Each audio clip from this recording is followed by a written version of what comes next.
오늘 우리 같이 나눌 하나님 말씀은 요한복음 14장 21절에서 24절까지 말씀입니다. 제가 봉독합니다. 나의 계명을 지키는 자라야 나를 사랑하는 자니 나를 사랑하는 자는 내 아버지께 사랑을 받을 것이요 나도 그를 사랑하여 그에게 나를 나타내리라. 가룟이 아닌 유다가 이르되 주여 어찌하여 자기를 우리에게는 나타내시고 세상에는 아니하려 하시나이까. 예수께서 대답하여 이르시되 사람이 나를 사랑하면 내 말을 지키리니 내 아버지께서 그를 사랑하실 것이요 우리가 그에게 가서 거처를 그와 함께 하리라. 나를 사랑하지 아니하는 자는 내 말을 지키지 아니하나니 너희가 듣는 말은 내 말이 아니요 나를 보내신 아버지의 말씀이니라. 아멘.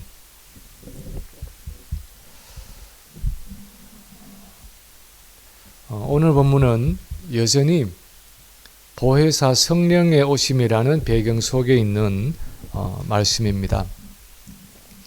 본문이 나타나는 앞의 내용들을 보면 예수님은 제자들에게 내가 너희를 고아와 같이 버려두지 않겠다. 내가 떠나가면 아버지께 구해서 너희에게 또 다른 보혜사를 보낼 텐데 그분은 진리의 영이신 성령이다. 오순절에 오실 그 성령은 바로 나의 영이다. 내가 육체로는 너희를 떠나 있지만 영으로는 너희와 함께 있는 사건이다. 그렇게 말씀하셨습니다.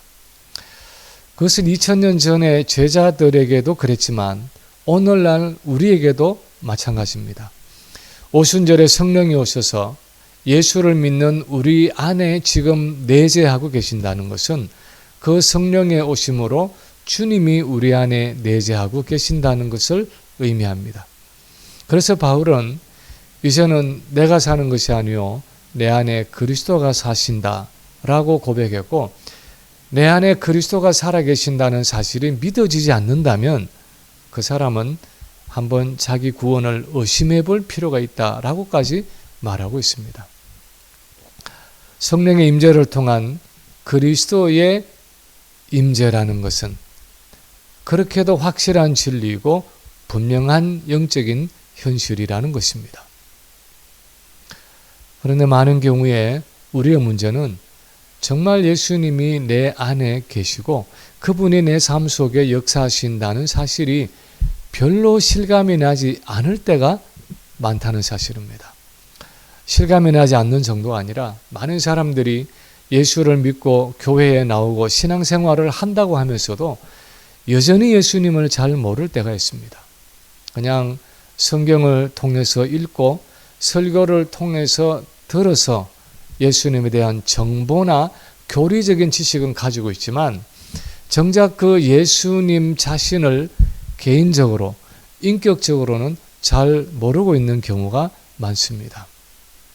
예전에 어떤 형제와 성경 공부를 하다가 예수님을 영접했느냐 하는 질문이 나왔는데 그 형제가 이렇게 대답했습니다. 제가 10년 전에 세례는 받았지만 예수님을 영접한 적은 없습니다. 그냥 세례 공부할 때 예수님에 대해서 공부하고 그 교리를 사실로 다 믿는다고 고백했습니다. 그렇게 대답을 했습니다. 많은 성도들이 예수님에 대한 교리나 지식을 가지고 살다가 나중에 죽어서 천국에 가서야 그분을 실제로 경험한다고 생각합니다. 주님이 지금 나와 함께 계신다고 생각하지 않고 살아갈 때가 많습니다. 그러나 주님이 요한복음의 이 본문들을 통해서 말씀하시는 것은 그분이 오순절에 성령을 통해서 제자들에게 다시 돌아와서 이제 그들 안에서 그들을 떠나지 않고 영원히 함께 계시겠다는 것입니다.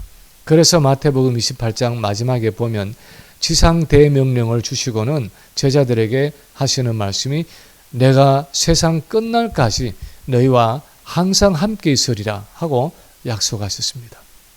그것은 그 당시 제자들에게 주신 약속이면서 그 제자들을 통해서 예수를 믿고 성령을 받게 될 우리 신약의 성도들에게 주신 약속이었습니다. 근데 문제는 이 예수님의 임재에 대해서 마치 그 주님의 얼굴을 대면에서 보는 듯이 마음의 확신을 가지고 살아가는 경우도 있지만 때로는 주님이 전혀 계시지 않는 듯 너무 멀리 계시는 듯이 전혀 그 주님의 임재를 확신하지 못하고 경험하지도 못한 채 살아갈 때가 많다는 것입니다. 왜 그렇습니까? 왜 성경에서는 주님이 성령을 통해서 우리와 항상 함께 계시고 가까이 계시겠다고 약속하셨는데 우리는 그렇게 가까이 계신다는 주님을 별로 가깝게 느끼지 못하고 살아갈 때가 많습니까? 그 이유가 여러 가지가 있을 수 있겠지만 오늘 본문에서 주님은 우리가 순종하지 않기 때문이라고 말씀하고 있습니다. 우리 순종의 깊이에 따라서 때로는 그 주님을 아주 분명하고 확실하게 경험하기도 하겠지만 때로는 내게 주님이 없는 것처럼 여전히 고아처럼 혼자서 외롭고 고독하게 두려움을 가지고 살아갈 수도 있다는 것입니다. 그래서 오늘 본문을 보면 주님은 이 순종에 대해서 세 가지 사실을 말씀하고 있는 것을 볼 수 있습니다. 첫째는 주님에 대한 순종은 그분에 대한 우리 사랑의 표현이라는 사실입니다. 주님에 대한 순종은 그분에 대한 우리 사랑의 표현이라는 사실입니다.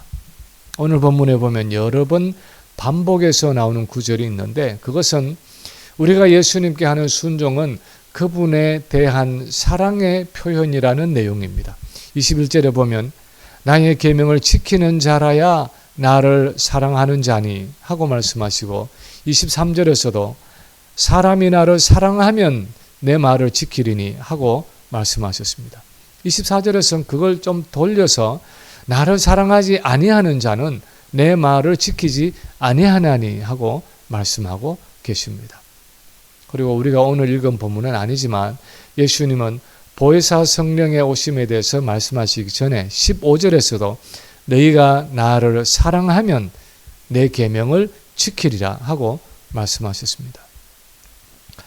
성경에서 같은 단어나 구절이 계속해서 반복될 때는 그 내용이 강조되고 있다는 것을 의미합니다. 그래서 오늘 본문에서 주님은 너희가 정말 나를 사랑한다면 그 사랑은 반드시 내 계명을 지키는 순종으로 나타난다는 것입니다. 어떤 대상을 향한 사랑의 마음이라는 것은 외적으로 나타나지 않을 수 없는데 그것은 그 사람의 말을 따르는 것, 그 말을 지키는 것으로 표현된다는 것입니다. 사실 이것은 굳이 교리적으로 설명하지 않아도 우리 생활 속에서 금방 알 수 있는 진리입니다. 우리가 어떤 사람을 진심으로 사랑하면 그 사람이 원하는 것은 무엇이든지 다 해주고 싶고 그 사람과 한 약속은 어떤 일이 있어도 지키려고 했습니다. 왜냐하면 사랑하는 사람을 실망시키거나 그 마음을 상하게 하기를 원하지 않기 때문입니다. 오히려 어떻게 하든지 사랑하는 사람의 마음은 기쁘게 해주려고 애썼습니다. 그래서 그게 정말 불가능한 일이 아니면 그 말을 다 들어주려고 애썼습니다. 심지어 하늘에 있는 별이라도 따주지 못하면 따다주는 신용이라도 하는 것이 바로 사랑입니다. 그래서 지금 주님이 제자들에게 하시는 말씀은 너희가 진정으로 나를 사랑한다면 내 계명을 지킬 것이다. 내 말에 순종할 것이다. 하고 말씀하시는 것입니다. 그리고 또 그것을 바꾸어서 너희가 내 계명을 지키지 않는다면 그것은 나를 향한 너희의 사랑에 문제가 있는 것이다. 왜냐하면 나를 진정으로 사랑하는 자는 결코 내 말을 불순종하지 않을 것이기 때문이다. 하고 말씀하고 계십니다. 많은 경우에 우리는 이렇게 생각할 때가 있습니다. 내가 주님을 사랑하기는 하는데 그렇지만 이 일은 내가 원하는 대로 좀 해야겠어. 내가 좀 불순종한다고 해서 주님을 사랑하지 않는 것은 아니야. 이건 내 연약함이고 내 부족함이지 주님을 향한 내 사랑에 문제가 있는 것은 아니야. 그리고 때로는 이렇게 기도합니다. 주님 아시죠? 제 마음은 원하지만 육신이 약해서 그렇습니다. 제 육신이 약해서 불순종하고 범죄하지만 제 마음은 그렇지 않습니다. 아시죠, 주님? 제 마음은 주님을 사랑합니다. 우리는 내가 계명에 불순종하는 중에도 마음은 여전히 주님을 사랑한다고 말합니다. 단지 내가 육신이 연약해서 실족하고 있을 뿐이라고 생각합니다. 그런데 문제는 주님은 우리의 그 생각에 또는 우리의 그 말에 동의하지 않는다는 사실입니다. 아니다. 네가 내 말을 지키지 않는 것은 나를 사랑하지 않기 때문이야. 내 말에 순종하지 않는 것은 나를 향한 너의 사랑에 문제가 있다는 의미야. 하고 말씀하고 있습니다. 이런 설교를 할 때마다 머리에 떠오르는 어떤 사건이 있는데 아주 예전에 TV에서 보았던 한국 드라마의 한 장면입니다. 어떤 남자가 바람을 피우다가 아내에게 발각이 되었습니다. 아내가 처음에 그 일을 발견하고 남편에게 스스로 처리할 수 있도록 기회를 주었는데도 여전히 그 여자를 처리하지 못하고 우유부단하게 관계를 유지하다가 두 번째로 아내에게 발각된 것입니다. 그래서 아내가 이제 단호하게 그 여자를 버리라고 말하니까 남자가 이렇게 말합니다. 여보, 날 믿어줘. 내가 사랑하는 사람은 당신뿐이야. 그런데 저 여자는 버리지 못하겠어. 아내를 진심으로 사랑하기는 하지만 그 여자는 버리지 못하겠다는 것입니다. 바꿔 말하면 내가 저 여자를 버리지는 못하지만 그러나 당신을 여전히 사랑한다는 것입니다. 이 사랑의 고백을 우리가 믿을 수 있겠습니까? 여러분 같으면 그 말을 사실로 받아들이겠습니까?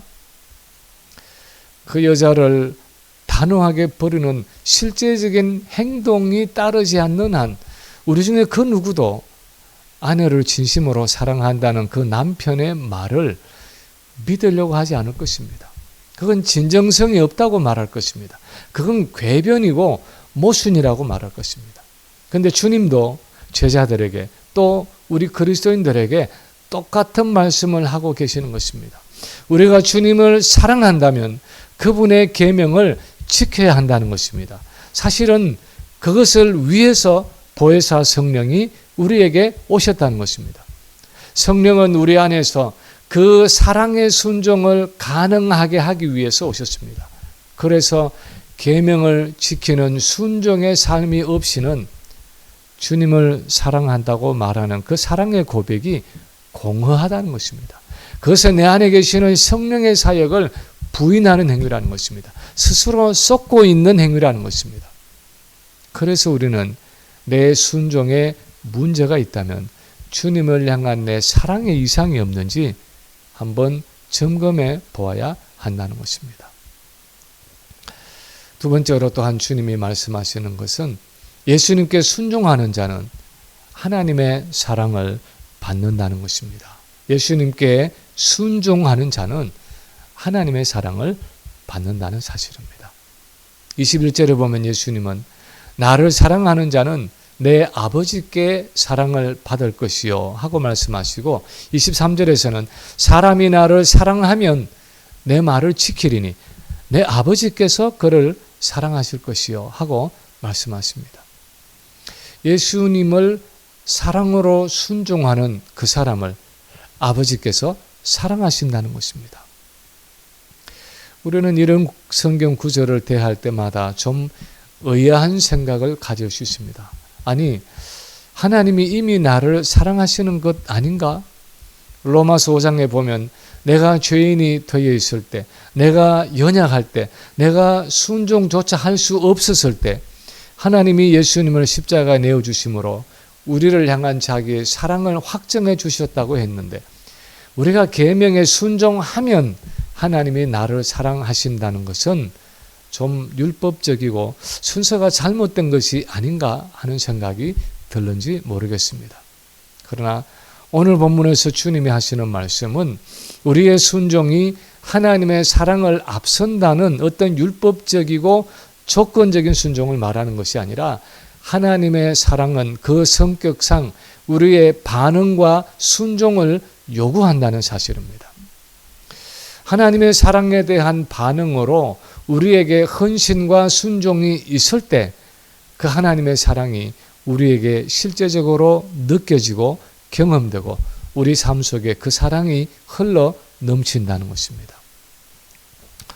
성경을 통해서 보면 하나님의 사랑은 적어도 두 가지 특성을 가지고 있습니다. 첫째는 자기 희생적이라는 것입니다. 사랑이신 하나님은 그 성품상 끊임없이 자기 자신을 주기를 원하신다는 것입니다. 마치 물이 높은 곳에서 조금이라도 낮은 곳으로 흘러가려는 속성을 가지고 있듯이 하나님의 사랑은 그 사랑이 필요한 대상을 향해서 끊임없이 쏟아지는 사랑이라는 것입니다. 둘째의 하나님의 사랑은 상호관계적이라는 것입니다. 하나님의 사랑은 상대방의 반응을 요구한다는 것입니다. 하나님의 사랑은 그것을 받는 사람이 하나님에 대한 순종과 사랑으로 나오기를 촉구하신다는 것입니다. 24절에서 주님이 나를 사랑하지 아니하는 자는 내 말을 지키지 아니하나니 할 때는 이 나를 사랑하지 않는 자는 구체적으로 22절에서 예수님의 제자 중에서 가룟인이 아닌 유다가 언급한 세상을 지칭하는 말씀입니다. 주님, 왜 세상 사람들에게는 자신을 나타내시지 않습니까? 하는 그 제자의 질문에 대해서 결국 예수님이 하시는 답은 그들은 하나님의 사랑에 대해서 반응하지 않기 때문이다. 나를 통해서 그분이 말씀하시고 나를 통해서 사랑의 교제 가운데로 초대하시는데도 그들은 그 하나님의 사랑을 듣고 말씀을 듣고도 그것을 거부하고 배척하고 마침내 그 말씀을 전하는 나를 십자가에 못 박아 죽이기 때문에 하나님의 사랑이 흘러갈 수가 없다는 것입니다. 그러나 하나님의 사랑을 받아들이고 그 사랑에 반응하여 순종하는 그 사람은 그 하나님의 사랑이 이제 그 사람의 인격과 삶 속에 흘러 들어가고 그래서 그 하나님의 사랑이 경험되고 실제로 사랑받는 자녀의 삶을 살게 된다는 것입니다. 이것은 부모와 자녀와의 관계를 통해서도 알 수 있습니다. 우리가 부모로서 자녀들을 다 사랑하지만 자녀들의 반응이 우리의 사랑에 대해서 이 자녀들의 반응이 다 동일한 것이 아닙니다. 어떤 아이들은 부모의 사랑에 대해서 함께 사랑으로 반응하는 아이들이 있습니다. 좀 더 자주 통화를 해서 부모의 안부를 묻기도 하고 또 뭘 주면 감사의 말을 전하기도 하고 또 스스로 자기 생각을 나누기도 하는 자녀가 있습니다. 그런 자녀에 대해서는 부모가 점점 더 마음을 많이 열게 되고 더 깊은 이야기들을 하게 되고 더 깊은 사랑의 교제 속으로 들어가게 됩니다. 부모와 자식 간의 사랑의 교제가 더 풍성해지게 됩니다. 그런데 어떤 아이들은 부모가 그렇게 사랑을 표현해도 별로 반응이 없는 경우가 있습니다. 반응이 없는 경우가 아니라 그런 부모의 마음도 모르고 부모가 원하는 것을 하지도 않고 오히려 그 부모가 한 말을 거역하고 불순종하는 자녀도 있습니다. 그런 자녀를 향해서는 부모가 그 자녀를 아무리 사랑하고 뭘 나누어 주고 싶고 무엇을 주고 싶어도 할 수가 없습니다. 부모와 자식이라는 가장 기본적인 관계 외에는 더 이상 깊은 교제 속으로 들어갈 수 없는 자녀가 있습니다.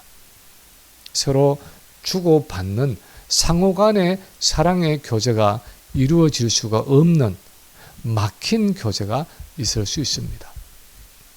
예수님은 지금 그런 이야기를 하고 계시는 것입니다. 그래서 누구든지 하나님이 나를 통해서 주신 말씀을 듣고 내게 순종하는 자가 하나님의 그 사랑을 실제로 누리고 경험한다는 것입니다. 왜냐하면 순종은 바로 그 하나님의 사랑에 대한 구체적인 반응이고 그 순종의 반응을 통해서 우리가 하나님과의 더 깊은 사랑의 교제 속으로 들어가기 때문입니다. 예수님은 33년의 삶을 사시면서 항상 하나님의 임재와 사랑에 대한 확신을 가지고 살아가셨습니다. 요한복음 8장 29절에 보면 나를 보내신 이가 나와 함께 하시도다. 나는 항상 그가 기뻐하시는 일을 행함으로 나를 혼자 두지 아니하셨느니라 하고 말씀하셨습니다. 예수님이 아버지 하나님이 나와 항상 함께 계신다 하고 고백할 수 있었던 것은 그가 항상 하나님이 기뻐하시는 일을 행하셨기 때문이었습니다. 다시 말하면 그분은 항상 아버지 하나님께 온전히 순종하는 삶을 살아가셨다는 것입니다. 우리도 마찬가지입니다. 우리의 삶 속에 하나님의 임재와 사랑을 실제적으로 누리며 살아가는 방법은 순종하는 삶을 살아가는 것입니다. 하나님이 내게 주신 그 계명의 말씀을 지키고 행함으로, 그렇게 하나님의 사랑에 반응함으로 하나님과의 사랑의 교제를 계속해서 지속해 가는 것입니다. 그것이 교제의 원리입니다. 세 번째로 오늘 본문에서 주님이 또 한 말씀하는 것은 순종하는 자에게 하나님의 임재와 영광을 나타내신다는 사실입니다. 순종하는 자에게 하나님의 임재와 영광을 나타내시겠다는 것입니다. 본문 21절에 보면 예수님이 말씀하십니다. 나의 계명을 지키는 자라야 나를 사랑하는 자니 나를 사랑하는 자는 내 아버지께 사랑을 받을 것이요 나도 그를 사랑하여 그에게 나를 나타내리라. 비슷한 말씀을 23절에서는 이렇게 표현하십니다. 사람이 나를 사랑하면 내 말을 지키리니 내 아버지께서 그를 사랑하실 것이요 우리가 그에게 가서 거처를 함께 하리라. 주님이 주신 계명을 사랑으로 지키고 순종함으로 하나님의 사랑에 대해 반응하는 그 사람에게는 주님이 자신을 나타내시겠다라고 말씀하시고 또한 우리가 그에게 가서 거처를 함께 하겠다라고 말씀하십니다. 이 예수님의 말씀의 요지는 이제 오순절에 성령이 오셔서 하시는 중요한 사역 중에 하나는 이렇게 하나님의 사랑에 반응하며 순종하는 사람에게 그 성령을 통해서 우리 속에 삼위 하나님의 임재를 이룰 뿐 아니라 그 하나님의 임재와 능력이 우리의 인격과 삶을 통해 나타나도록 하신다는 것입니다. 성령의 중요한 역할 중에 하나는 보이지 않는 그 초월적이고 영원하신 하나님을 우리에게 보이도록 나타내시는 것입니다. 우리가 그 하나님의 실제와 그 임재와 능력을 실제로 경험하고 누리도록 하는 일입니다.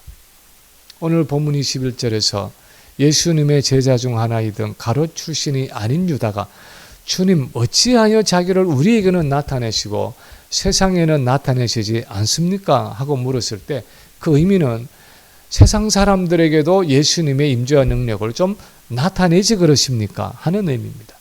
거기에 대한 주님의 답은 아버지 하나님이 내게 주신 그 말씀을 받아들이지 않고 그 말씀에 순종하지 않는 사람에게는 나를 나타낼 수 없다 하는 것입니다.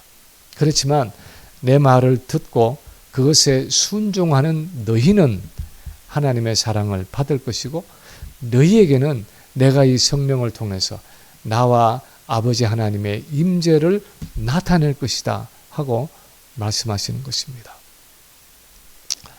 8절에서 빌립이 주여 아버지를 우리에게 보여주옵소서 그리하면 족하겠나이다 하고 말한 것처럼 우리 모두에게는 하나님의 임재를 사모하는 마음이 있고 예수님의 임재와 능력이 우리에게 좀 더 분명하게 나타나고 깨달아지고 경험되고 체험되었으면 하는 마음이 있습니다. 그런데 오순절에 오시는 그 성령은 우리 안에 내재하셔서 우리가 볼 수 없고 만질 수 없고 경험할 수 없는 그 하나님을 우리에게 구체적으로 경험하게 해주신다는 것입니다. 그것이 바로 성령의 역할이라는 것입니다. 조직신학적으로 말하면 성부 하나님은 주로 구원을 계획하신 분이라면 성자 예수님은 이 땅에 오셔서 실제로 그 구원을 이루신 분입니다. 그리고 성령 하나님은 그 성자가 이루신 구원을 우리가 경험하고 누리도록 하시는 분입니다. 하나님 임재 연습이라는 책으로 발간된 평신도 수도사 로렌스 형제의 글과 프랭크 루박 선교사의 일기가 나타내는 것이 그런 종류의 하나님 경험입니다. 왜 오랫동안 예수를 믿고 신앙생활을 하면서도 하나님의 임재, 이 예수 그리스도의 임재에 대해서 나는 이렇게 아는 바가 없느냐 하는 고민이 루박 선교사의 출발점이었습니다. 그는 일기에 이렇게 쓰고 있습니다. 나는 목사와 선교사로 15년 동안이나 섬겨왔지만 하루 종일 매 순간 하나님의 뜻을 따르는 삶을 살아보지 못했습니다.